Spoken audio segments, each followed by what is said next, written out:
Hello and welcome to the Punter. Great to have your company for another edition of the world's best betting show. Trademark. I can trademark that live, I'm pretty sure. Now it's a very special Punter because it's one of the biggest days of the betting calendar. It's Gold Cup Day. If you're not excited to have a bet today, then you need to get your pulse checked. Everything is kicking off at Cheltenham. It's going to be a huge day, and we're going to have several people live at the course to tell us the vibe down there, what the latest market moves are, all on our mission to find the value for you. We are on your side in this, trying to pick through a very, very difficult mission, trying to get the best out of Cheltenham. Now, with me in studio, I'm delighted to welcome Flash. Gordon Watson's here. Hiya, Flash. How are you going? Good, mate. Nice to see you in the studio as opposed to on the phone. Yeah, I mean, it was just one of them where everyone's at Cheltenham, so get me in here and just give you a little bit of a hand as we go. Yeah, absolutely. Now, Cheltenham's just huge, isn't it? Yeah, in massive. terms of how much betting's done, how much punters look forward to it. Yeah, and also those who don't bet, they just absolutely love it. Sporting spectacle. It goes up there with the FA Cup or the Ashes cricket, and it just brings everyone together this time of year. And it's almost bigger because we've got the Housewife's Choice Quarto Star running the Gold Cup. That makes a big difference, doesn't it? To recreational punters, they know a horse, they know someone they can. Yeah, they take it to their hearts, and we've had others before with Best Mate, and it's like the Grand National, but it's just for the real enthusiasts, and they get something like 250,000 people in the 4 days. Amazing. Which, yeah, it's brilliant. It's brilliant for all round. And we're meant to be economic downturn, and yet they are busting at the seams down there. Yeah, absolutely. And you got some tips for us? Yeah, I mean, I've run round, and basically I've got some knowledge from others that are better in the know than I. Well, don't worry about that, then we're safe. Okay, well, let's talk to somebody who's actually at the scene, shall we? What better way to get to grips with what's happening at Cheltenham? Angus Laughlin Stato is on the line. Angus, can you hear me? Oh, we don't have Angus quite yet, so we're going to get to him. We're going to talk Gold Cup, Flash, and Long Run, the last year's Gold Cup winner, is the favourite, has been the favourite for a long time. And then there's been this doubt about Quarto Star and whether he'd run or not.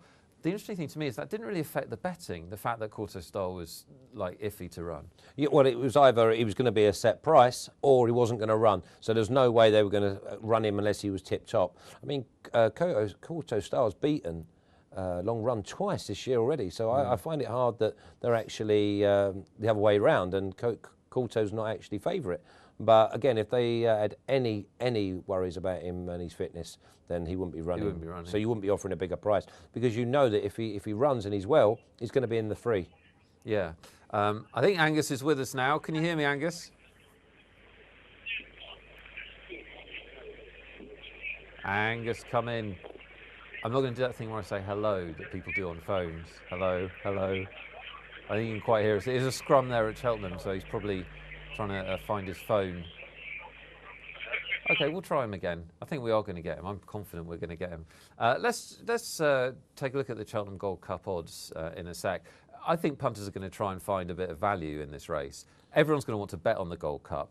Long Run's quite a short price. Quarto Star, little doubts about him perhaps. I think punters might start looking down the card a little bit.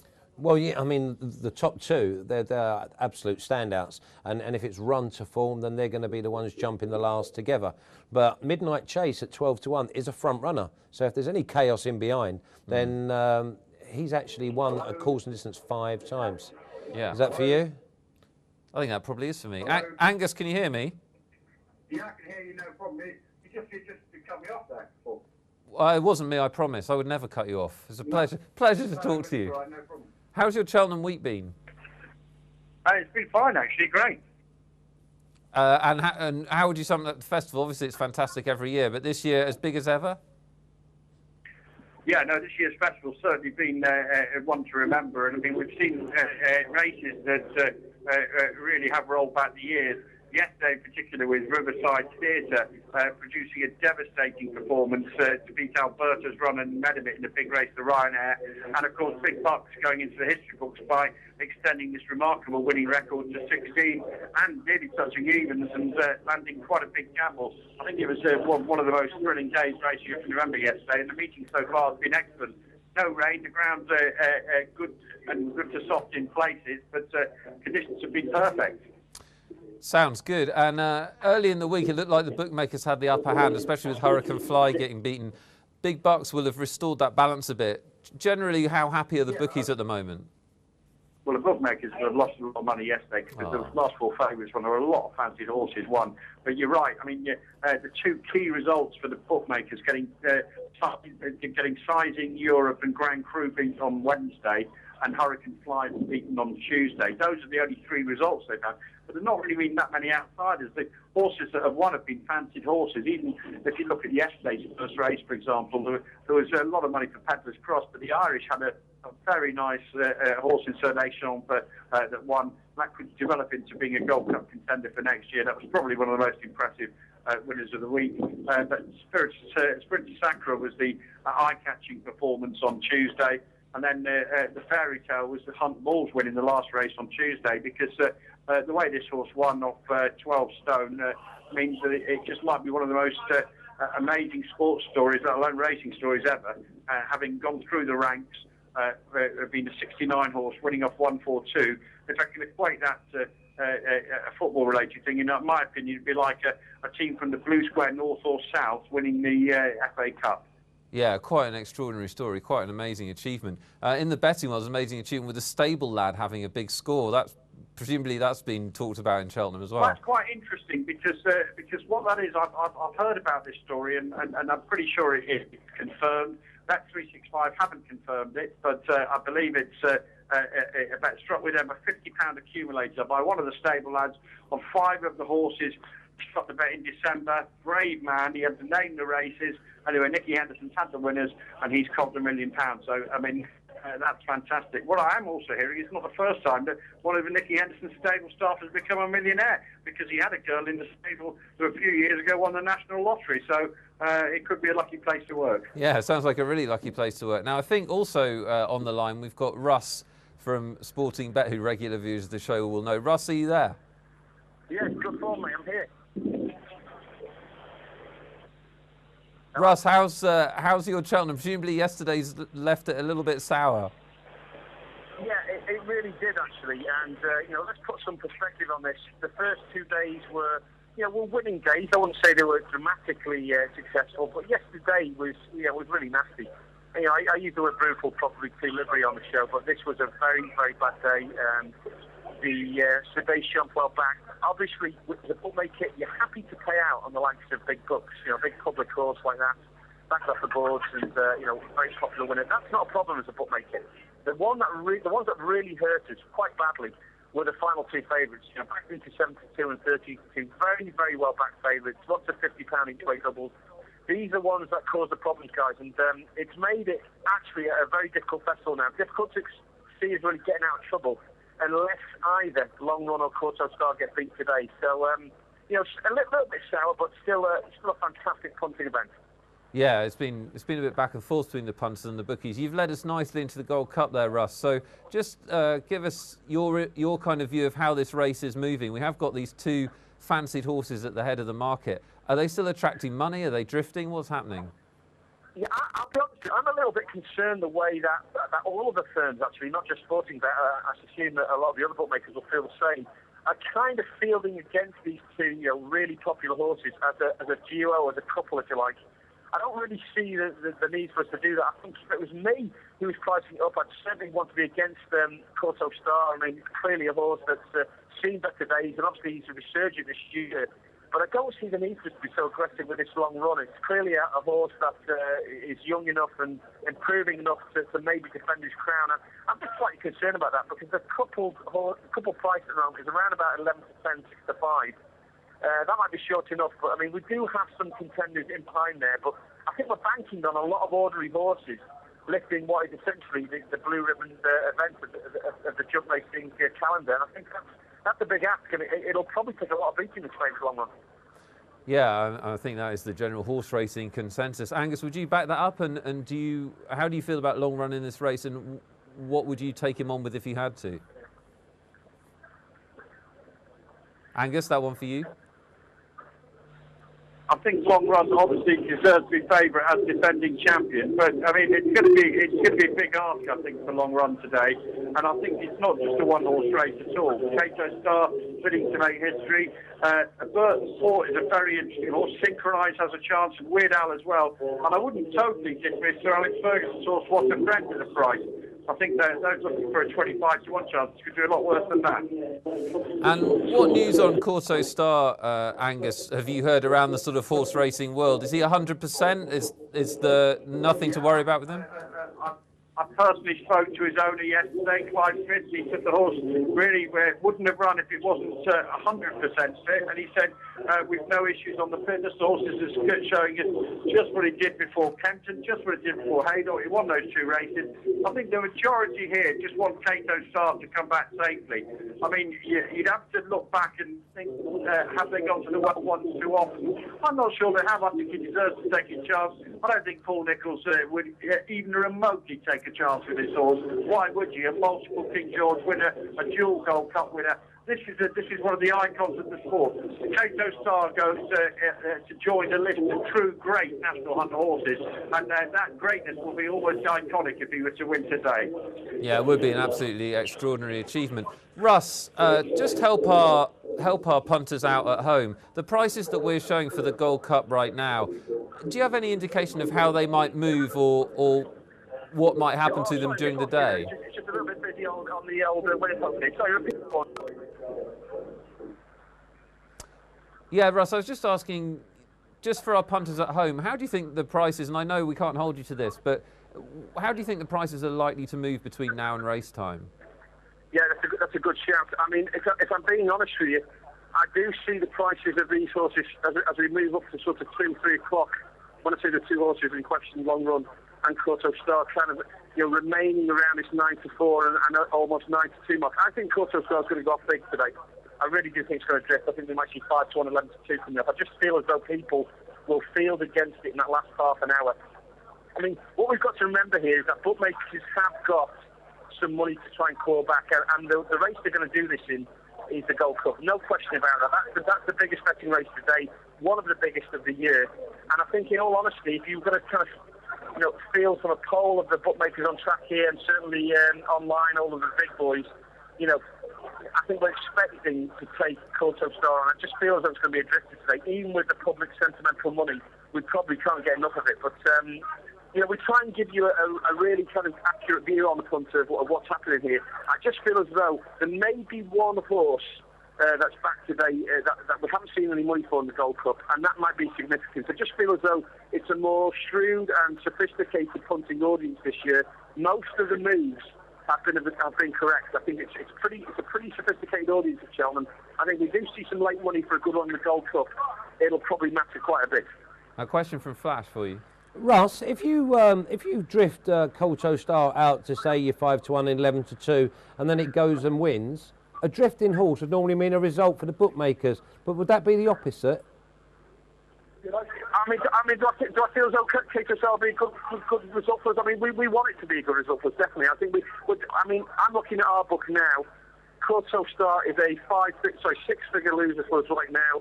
I mean, that's the way we want to shape the book. I mean, I think, we've all got shareholders and people and bosses to answer to here, but, you've got to kind of work this out now from a price perspective. We need that to be the big loser in the book. I think we've decided as a firm, I think lots of firms have decided this, that, we don't mind taking the public on, that's what I'm saying. I think the professional money will probably be for Long Run. I think the more sentimental money will be for Corto Star, and that's the money I think that will be going in our satchels. I'd be very surprised if this horse wins. I have spoken to a few very shrewd people today, a few people from Racing Post, Rich Millington, a few other guys in the press room here, who even feel that Corto Star, at some point in this race, due to the way it's run, with all this pace in the race, it may not even finish. And that gives you an idea of how negative some of the professional people are about his chances today. But a win for Corto Star would be a financially appalling result for the industry. I've got to tell you that. Okay. Thank you so much, Russ. Listen, have a really great afternoon, win, lose or draw, and we'll see you next week. All the best, boys. Thank you. Cheers. And I think Angus is still on the line. Angus, just give us your pick of the rest of the field. You mentioned a few horses then. If you had to go against Corto Star and Long Run for people at home, pick out one for us from the rest of the field.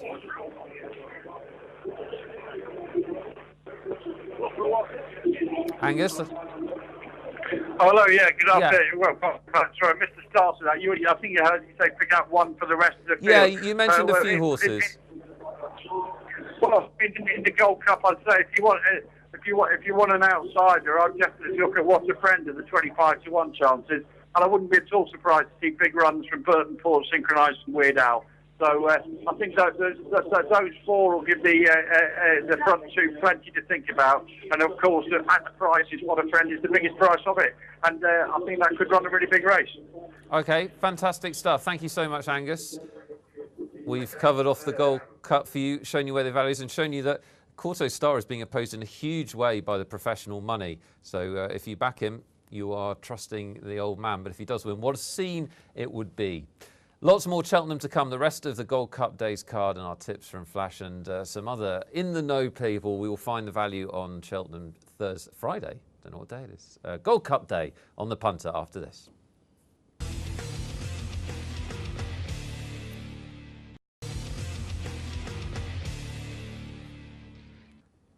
Welcome back to the Punter, one of the best betting days of the year. It's Gold Cup Day in Cheltenham. It's Gold Cup Day worldwide, as anyone that likes a bet comes out of the woodwork to have a punt on not only the Gold Cup, but also the rest of the card. We're taking you through. We've had a good look at the Gold Cup. Flash is my guest in studio, and interesting to hear just how the professional money is opposing Corto Star. Yeah, it's really worrying. It's worrying for all them people that have gone for Corto Star as in anti-post. Yeah. Because now you think to yourself, as I said earlier, he's only going to be there. He's only going to run if he's properly right. And now they're even saying there's dangers that he might not even complete the race. He might get taken off his feet. He's prone to the odd mistake.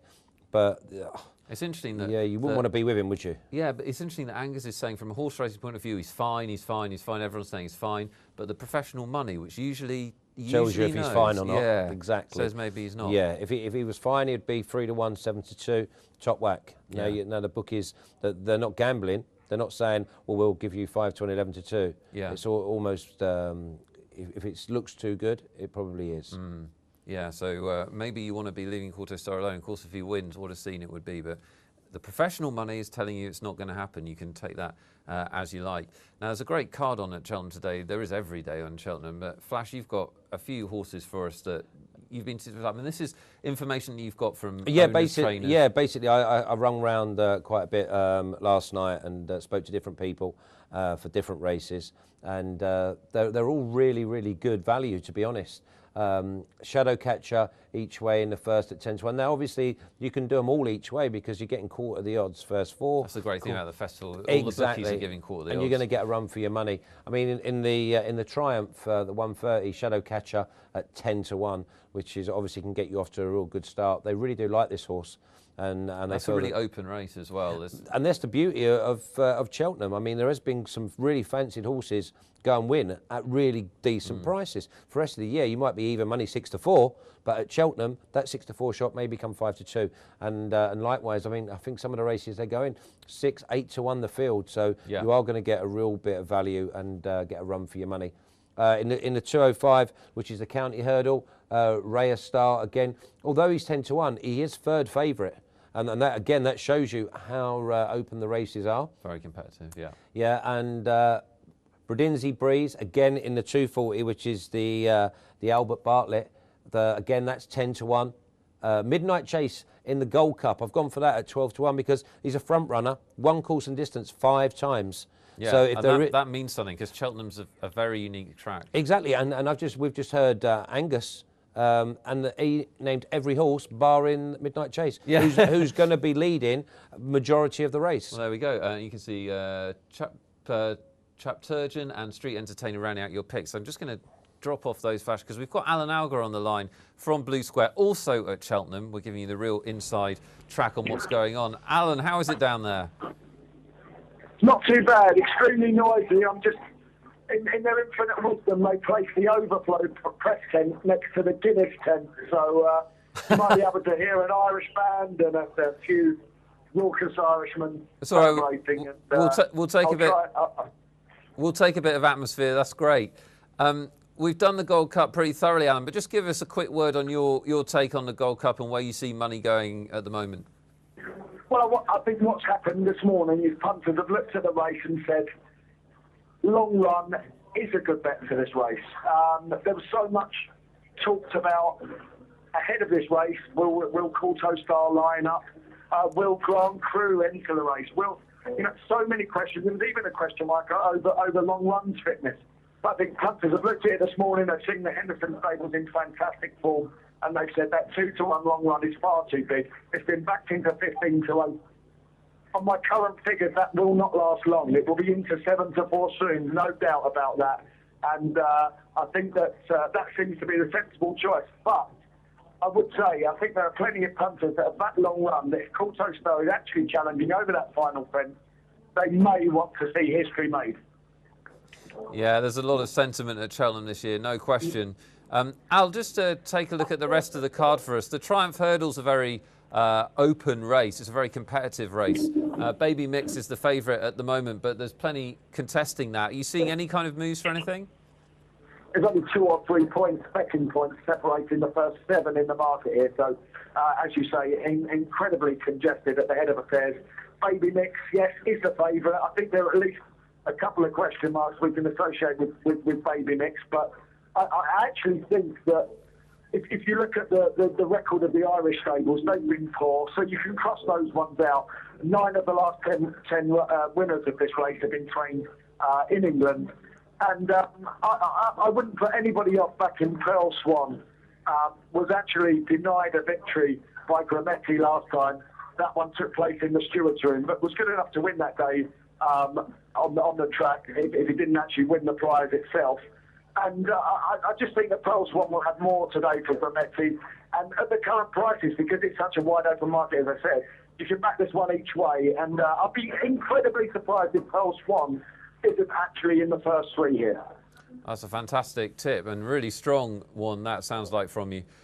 Great stuff for our viewers. Let's move on to the next one, which is the County Handicap Hurdle. Another open betting heat. It's a great day if you want to bet. It certainly is. And, bookmakers, we do like to give the money back on some occasions. We're actually paying 5 places in the County Hurdle, which fantastic. Is incredibly generous, and a quarter the odds. You need to then find one that's going to actually place, and it does look an absolute minefield. A lot of the very difficult races are actually scheduled on to day 4. Somehow you would think that bookmakers would like that. We certainly do, but if there's a couple of handicap plots, we don't have anything to get our money back. So we're always whinging, but Citizenship, well-backed favourite, backed into 7-1. Jess Carrington, very positive about the horse. And actually, there was some 17-2 around this morning. It's a bit of a weird price. I mean, why not go 9-1? But I think the reason there was no 9-1 is that this one was certainly going to attract money, and it has done. OK, should be a lot of money from general punters on that race. Incredibly open race. And you can't say the same about the Albert Bartlett. A strong favourite in this one, Al. Well, so many people in and around Cheltenham, and certainly last night when we were out on the town having an orange juice, were saying that Boston Bob is the absolute certainty of the Friday card.